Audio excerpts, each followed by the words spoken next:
আমার ব্যক্তিগত দূরত্ব হয়েছে সেটা হচ্ছে যে আমরা বেগম খালেদা জিয়ার অনুমতিতে 2012 সালে জাতীয় ইনসাফ কায়েম কমিটি গঠন করেছিলাম।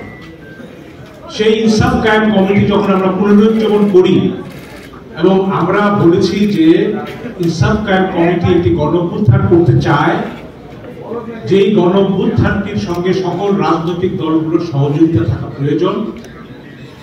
আমাদের এই আহ্বানকে বিএনপির কোনো নেতা এটা ভুল বুঝেছেন, যে মনে করেছেন যে তারা দলকে ভাঙতে চান, সেই কারণে আমার সঙ্গে বিএনপির একটা বিচ্ছেদ ঘটে।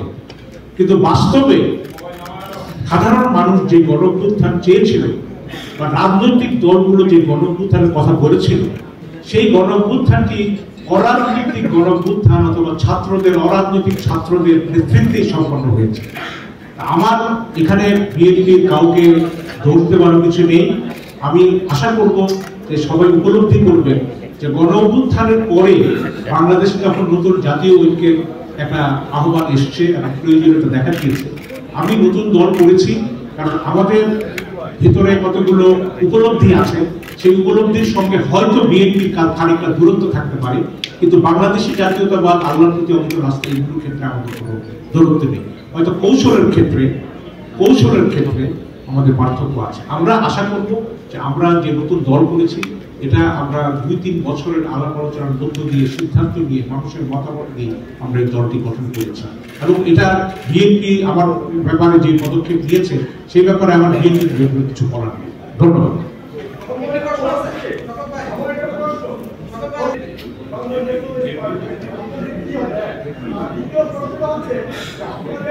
উনি কে?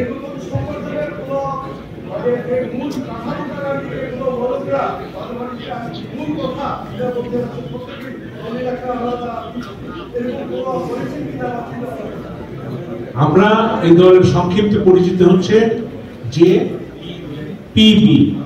আমরা নির্বাচন কমিশনে নিবন্ধনের জন্য আবেদন করব এবং সেই সময় আমাদের গঠনতন্ত্র, আমাদের লোগো, প্রতীক, পতাকা সবগুলো আমরা সেখানে জমা দেব।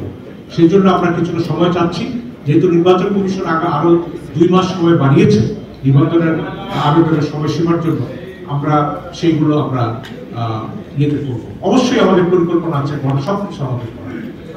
আরেকটা প্রশ্ন কি করতে চাই?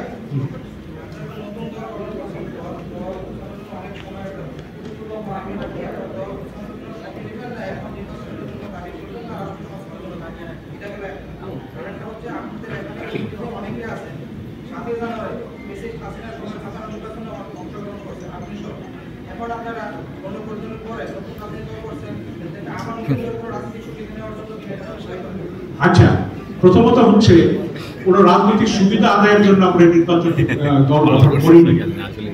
2024 সালের যে নির্বাচনটি হয়েছে সেখানে অনেকে বাধ্য হয়ে নির্বাচনে অংশ নিয়েছে।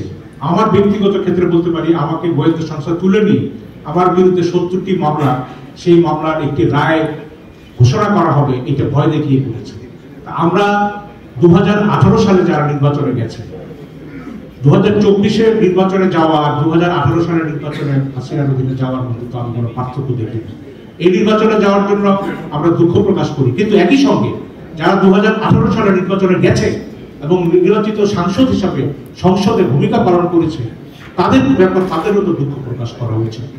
সরকারের নিপীড়ন এমনই ছিল যে আমাদের অনেকেই তখন নির্বাচনে যেতে বাধ্য করা হয়েছে।